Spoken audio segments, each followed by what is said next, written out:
Avez-vous un guide dans la vie? Plusieurs. Il ne faut pas en avoir rien qu'un. C'est comme les gens d'un seul lit. Il faut que tu t'en méfies bien, bien, bien, bien gros. Tout est un guide. Il s'agit d'en profiter. Peut-être ma mère. Ma mère m'aide beaucoup. Un guide? Mon Dieu, pas vraiment, là. Je laisse aller les choses une journée à la fois, puis on essaye le plus possible. Oui, un guide de valeur à nous, là, oui. Oui. C'est Dieu, mon ami. Un guide important, ben moi, je suis très croyante. Fait que c'est sûr que mon guide, moi, c'est ma croyance en Dieu. Ben, on a toujours un qui est d'un plus haut que nous autres, qui nous guide. Un guide? Je suis toujours guidé moi-même.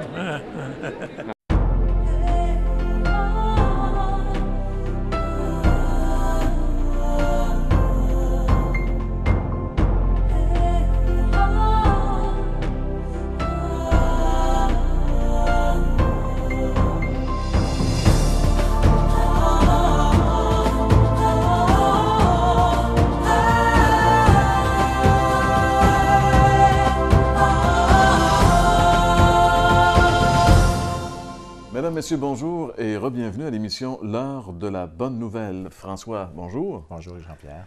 Dans le cadre de cette série où le thème général est Jésus seul, aujourd'hui notre thème c'est Jésus le seul guide. Et dans cette émission, justement, nous allons avoir plusieurs éléments, dont entre autres, François, Jean-Pierre, que tu vas nous conduire dans la chronique « Est-il bon de se confier en un homme ?» Et on va avoir le témoignage, François, de quelqu'un que tu connais bien, Jean-Paul Gosselin.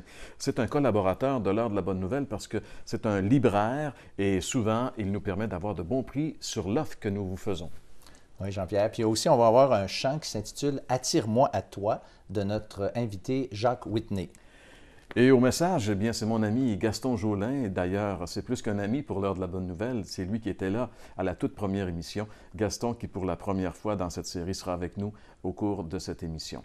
François, en terminant rapidement sur le Vox Pop, c'était quand même assez varié sur cette question. C'était varié, mais Jean-Pierre, il y a deux façons de chercher la vérité, d'avoir un guide, de tâtonner ou d'accepter la révélation. Et ceux qui acceptent la révélation de la parole de Dieu, eux, peuvent vraiment dire qu'ils ont un guide sûr.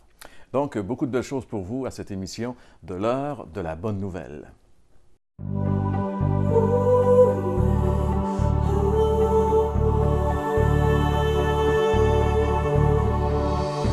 Selon la Bible, est-il bon de se confier aveuglément en un autre être humain? Évidemment que la réponse à cette question, c'est non. Cela semble évident pour tous, mais vous savez combien de personnes se sont fait prendre à ce piège et combien de personnes dans le futur se feront prendre également à ce piège.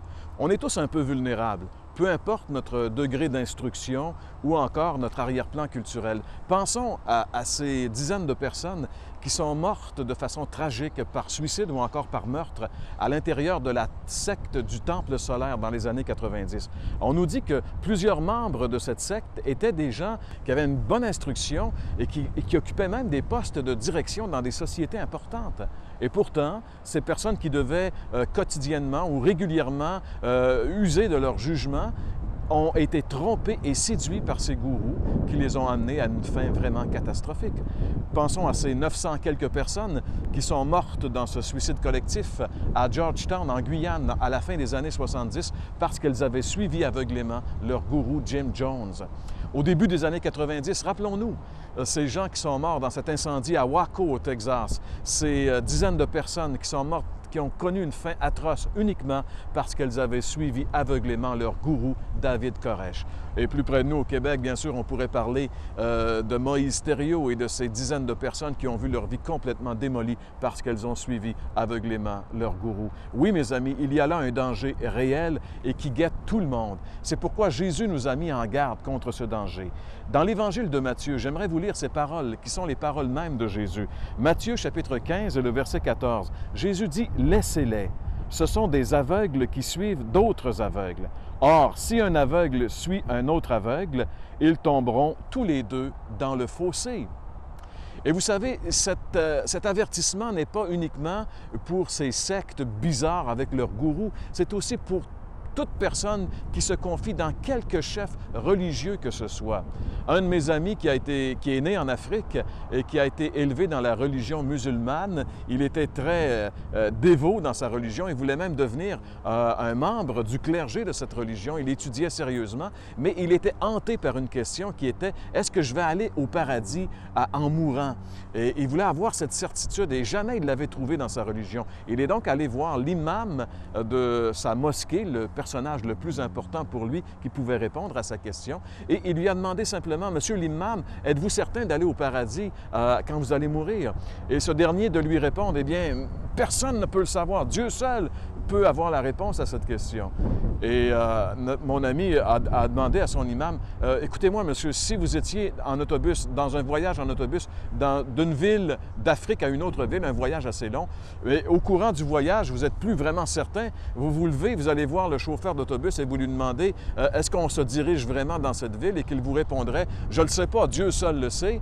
Eh bien, moi, je descendrai immédiatement de cet autobus. Eh bien, c'est ce qu'il a fait ce jour-là. Il a dit à son imam, je débarque de cette religion. Il est devenu chrétien. Maintenant, il suit la vérité, il suit la parole de Dieu et il fait confiance à Dieu. Alors, mes amis, la Bible dit non. En fait, il ne faut pas se confier aveuglément en un autre être humain. Le seul qui est digne de notre confiance, c'est Dieu et bien sûr, sa parole infaillible, la Bible.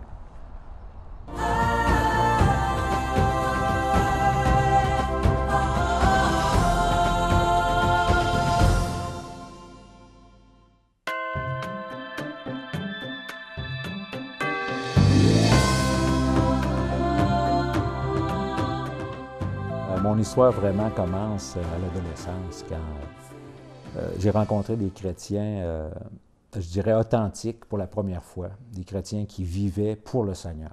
Puis ça m'a impressionné. J'avais entendu parler d'amis d'école, de polyvalentes, qui avaient eu leur vie changée, puis ça m'avait énormément intrigué. Qu'est-ce qui s'est passé, ces gars-là qui faisaient la vie dans le monde, puis tout à coup, on les voit avec une Bible en dessous du bras. Ça me dépassait. Puis j'ai voulu en savoir plus, j'ai voulu les rencontrer, puis savoir qu'est-ce qui s'était passé vraiment. Puis, alors, ça m'a amené à rencontrer des chrétiens qui partageaient leur foi en Jésus-Christ, qui parlaient du Seigneur comme d'un sauveur. Un sauveur dont on avait tous besoin. J'avais peut-être 16, 17 ans à peu près à l'époque et ça m'avait touché profondément. Je pense que la première fois que j'ai entendu l'Évangile, Jean-Pierre, le premier soir, là, Dieu m'a parlé. Dieu m'a parlé. Puis j'ai commencé à lire, on m'a donné une Bible, on m'a donné de la littérature chrétienne, j'ai commencé à lire tranquillement, à petite dose. Puis, il y a des passages de la Bible qui m'ont profondément marqué, touché. Je pense entre autres à une parole du Seigneur qui dit « Suis-moi ». Ça, c'était une parole pour moi, c'était comme le Seigneur Jésus qui m'interpellait, puis il disait la même chose qu'il a dit à André, à Pierre, à Jacques, à Jean, « Suis-moi ». Puis, j'ai senti l'appel du Seigneur. Mais j'ai résisté à son appel. J'étais pas prêt à lui céder ma vie. J'étais en pleine adolescence, une adolescence assez turbulente, je dirais. Et il y a un autre passage, je devrais dire aussi, qui m'a interpellé beaucoup. C'est dans l'Évangile de Jean, chapitre 14, où le Seigneur parle de son Père et de lui-même. Et il dit, « Nous viendrons à lui et nous ferons notre demeure chez lui. » Ça m'avait profondément marqué parce que je croyais à l'existence de Dieu, mais de là à le recevoir dans ma vie, c'était deux choses. Croire à l'existence de Dieu, c'est une chose, mais le recevoir d'une façon personnelle, c'est toute autre chose. À partir de ce moment-là, on m'a dit, Jean-Pierre, que s'était installé dans ma vie une lutte qui n'était peut-être pas visible pour les gens autour de moi, mais j'avais une lutte intérieure qui était commencée. La voix du Seigneur qui me disait, « Toi, suis-moi ». Puis le moi qui disait, « Non, je veux faire ma vie ». Alors là, il y a tout eu combat intérieur qui s'est déroulé. Puis à cette époque-là, j'ai commencé à voyager. J'ai fait pas mal de pouces, de l'autostop, comme diraient les Français. J'ai parcouru pas mal l'Amérique, l'Europe à plusieurs reprises. Puis partout où je me suis retrouvé, il y avait toujours un chrétien ou une chrétienne qui m'arrivait avec le même message que j'avais entendu à Saint-Romuald quand j'avais 16-17 ans. Alors, pendant à peu près 4 ans, je dirais approximativement, tout le temps j'ai voyagé, j'avais toujours un chrétien sur ma route. Puis là, ça me montrait comment Dieu ne me laissait pas. Dieu me cherchait, me poursuivait même. Puis moi, j'essayais de fuir loin de lui, mais finalement, comme dit le psaume quelque part dans le psaume 139, aujourd'hui je le sais, dans le temps je ne savais pas, où fuirais-je loin de ta face? Est-ce qu'on peut se cacher de Dieu? Est-ce qu'on peut s'en aller assez loin pour que Dieu ne soit pas là? Impossible. C'est à l'âge de 20 ans vraiment que le dénouement de la crise intérieure que j'avais s'est réalisé. Je me souviens que je me suis mis à genoux. C'est comme si, au bout de 4 ans, où le Seigneur m'appelait à lui, j'avais résisté, j'avais dit non, mais là, j'arrivais au bout du rouleau. Puis là, en réalisant mon état de pécheur, j'ai réalisé en même temps l'état de perdition. La Bible elle parle de perdition éternelle. Puis ça, c'est solennel. Puis quand j'ai été confronté à cette vérité-là, je me suis mis à genoux sur le bord de mon lit. J'ai crié à Dieu intérieurement de prendre ma vie, que je lui donnais tout, que j'y abandonnais toute ma vie entre ses mains. J'ai dit, il arrivera ce qui arrivera demain. Les amis diront ce qu'ils voudront, mais je te donne tout, Seigneur.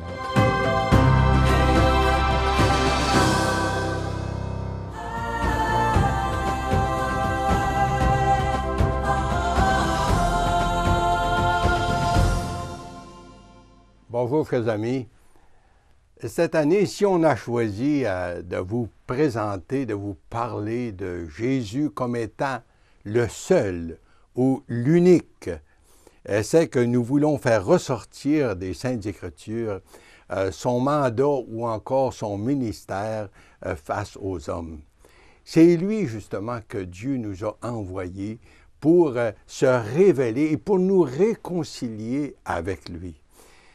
Dans les Écritures, bien sûr, le Seigneur Jésus nous est présenté comme étant le seul Sauveur, le seul médiateur, le seul Seigneur, le seul moyen de salut, celui qui peut nous donner l'assurance de la vie éternelle, celui qui peut nous pardonner.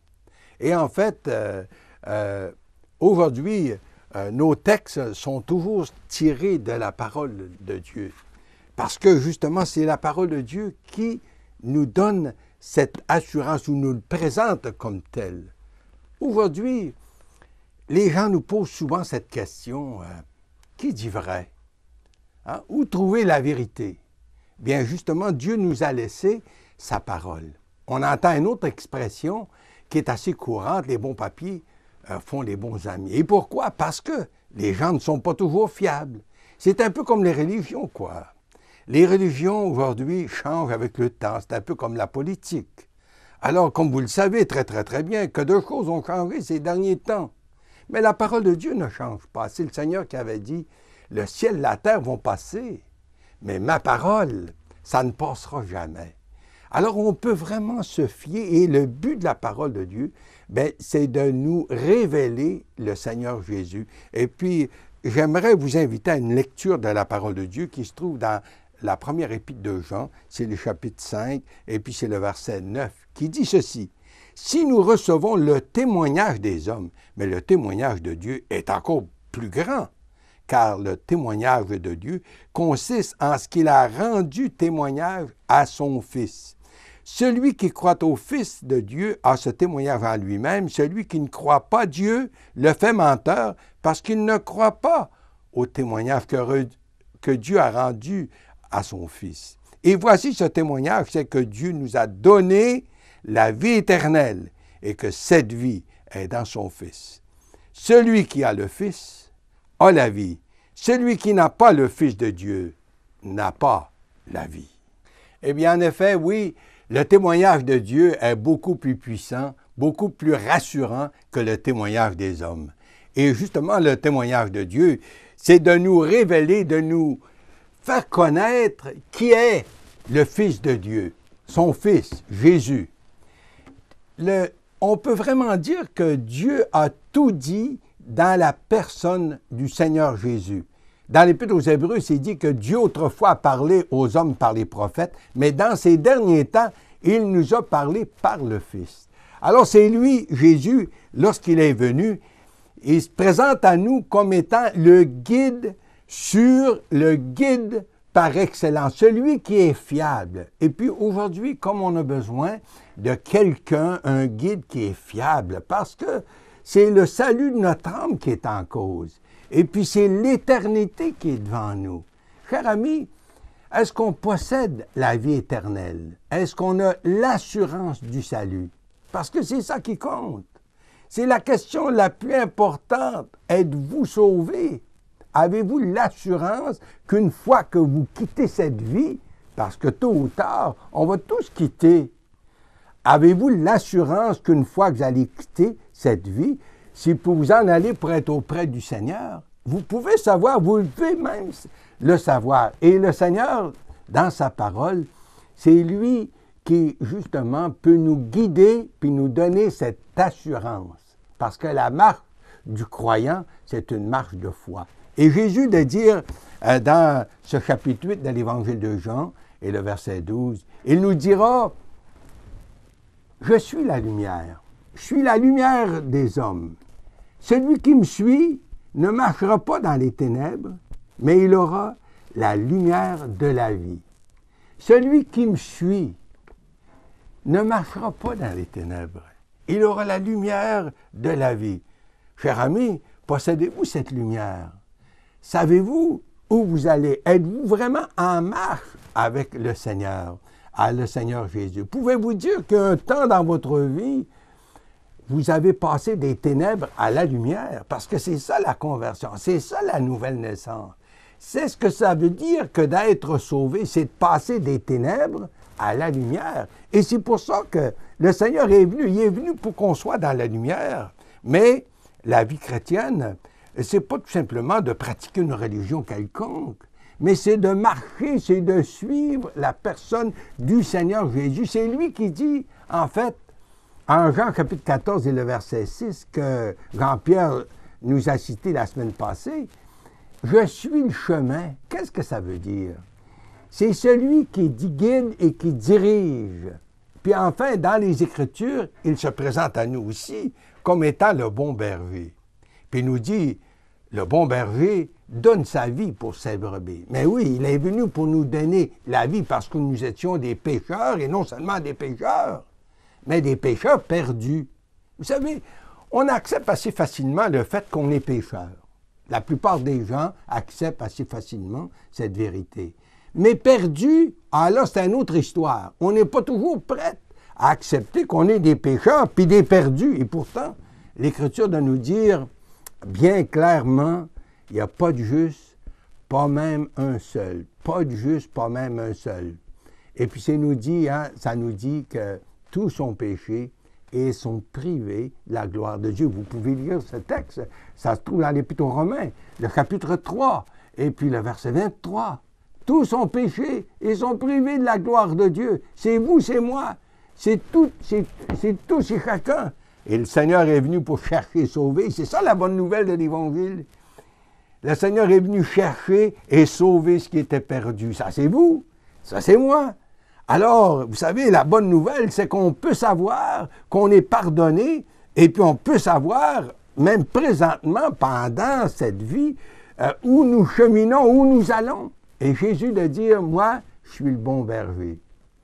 Le bon berger donne sa vie pour ses brebis. D'abord, le Seigneur a payé pour nous notre dette. Il est venu pour nous réconcilier. Il est venu pour, justement, répondre pour nous des coupables. Et puis le Seigneur Jésus a pourvu à notre salut éternel. C'est lui la vie éternelle. Qui a le Fils a la vie. On l'a lu ensemble dans les Écritures, dans l'Épître de Jean.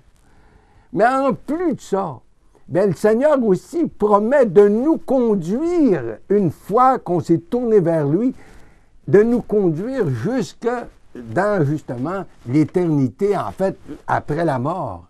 Et puis, en fait, je dois quand même dire, ou citer encore une autre parole du Seigneur qui dit, au verset 27 de l'Évangile de Jean, chapitre 10, où il dira, « Mes brebis entendent ma voix, je les connais, puis elles me suivent.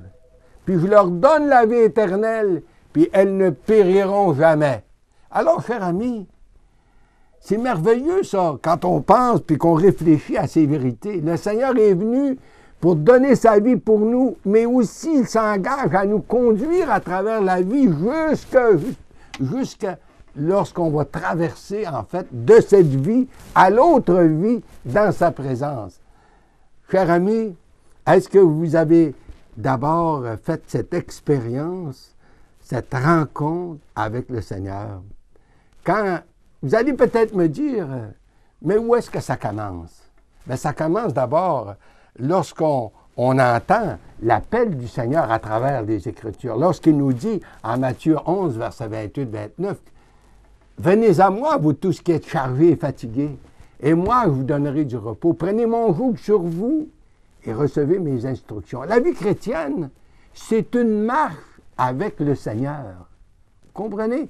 Et ça commence lorsqu'on répond à l'appel du bon berger, lorsqu'on répond à l'appel du Seigneur, lorsqu'il nous dit « Venez à moi », mais il faut se tourner vers lui et venir à lui, tel qu'on est, des pauvres pécheurs, des pécheurs perdus. On se tourne vers lui et puis lui nous prend en main.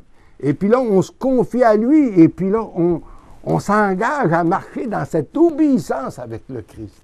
Et puis là, il nous dira, comme je l'ai cité, « Mes brebis entendent ma voix, je les connais, et elles me suivent. Puis je leur donne la vie éternelle, puis elles ne périront jamais. » Est-ce que c'est pas merveilleux? C'est ça le message de l'Évangile. Mais là où vous êtes, cher ami, est-ce que vous seriez prêt ce matin à l'accueillir comme votre sauveur personnel?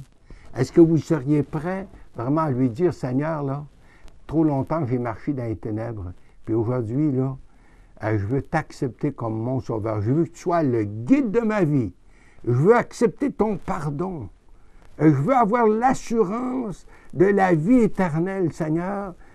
Je m'engage avec toi à partir de maintenant. » Cher ami, faites-le. Le Seigneur vous entend, puis il va répondre à la prière de votre cœur. Qu'il en soit ainsi, pour sa gloire. Amen.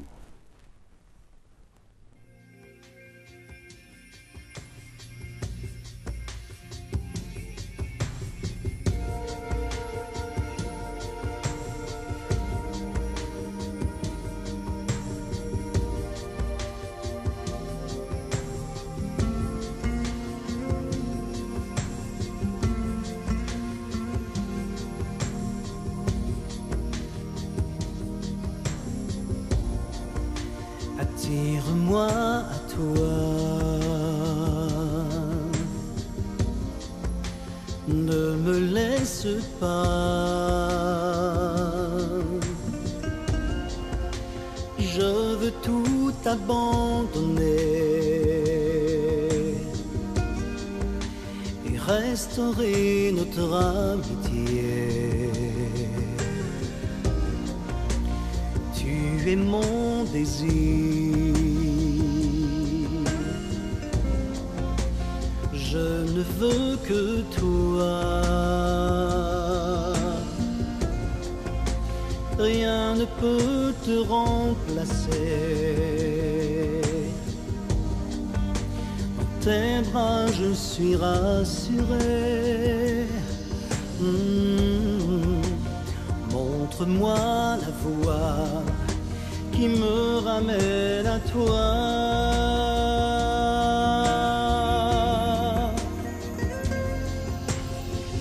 Tu es tout pour moi. Sans toi, je ne peux vivre. Tu es tout pour moi. garde-moi près de toi.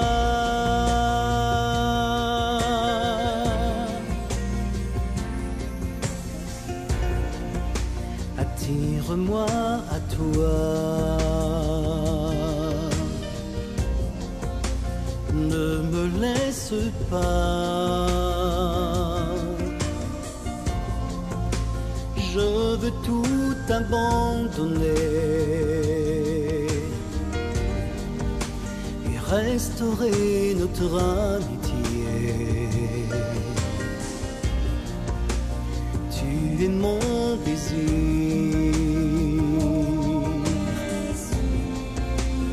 Je ne veux que toi.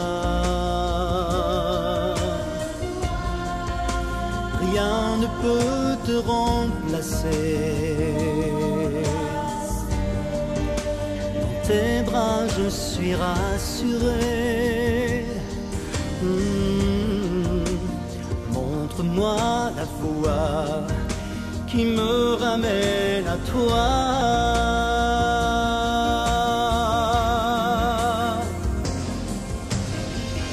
Tu es tout pour moi.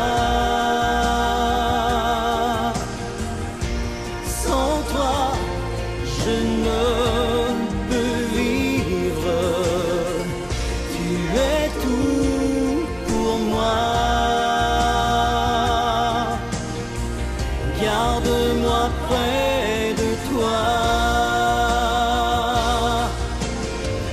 Tu es tout pour moi. Sans toi, je ne peux vivre. Tu es tout pour moi. Garde-moi près de toi. Garde-moi près de toi. Garde-moi près de toi.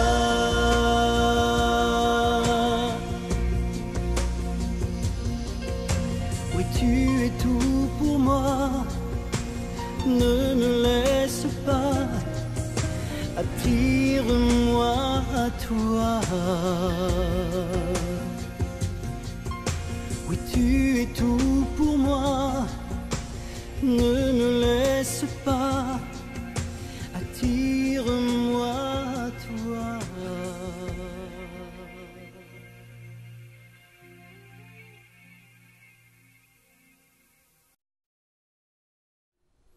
Merci beaucoup, Jacques Whitney, pour ce merveilleux chant. François, tu as un déjeuner en fin de semaine prochaine. Oui, c'est ça. J'invite les gens à venir à notre déjeuner de l'espoir. C'est au 780 rue Commerciale à Saint-Jean-Chrysostome, sur la rive sud de Québec. On vous invite vraiment à venir nous rencontrer. Je serai là pour animer ce déjeuner. Alors, on vous souhaite de passer une bonne semaine et on se dit à la semaine prochaine. Vous aimeriez approfondir votre réflexion suite à cette émission? L'heure de la bonne nouvelle vous offre gratuitement un exemplaire du Nouveau Testament, la brochure Que veut dire Jean 3,16 ainsi que le calendrier Bonne Semence. Pour recevoir le tout, écrivez-nous et faites-nous part de vos commentaires à l'adresse suivante. L'heure de la bonne nouvelle, case postale 1054 Sherbrooke, J1H5L3. Vous pouvez également nous joindre par courrier électronique hbn@abacom.com. L'heure de la bonne nouvelle vous invite à participer à l'un des nombreux déjeuners de l'espoir. Ces déjeuners ont lieu dans plusieurs restaurants réputés de la province et vous sont offerts gratuitement. Pour connaître les détails concernant l'endroit, la date et l'heure pour votre région, composez le numéro sans frais 1-877-537-7647. Vous pouvez également consulter le site web www.déjeuner.org. L'heure de la bonne nouvelle tient à remercier le manoir Bricky. Tu es tout pour moi. Garde-moi près de toi. Garde-moi près de toi. Garde-moi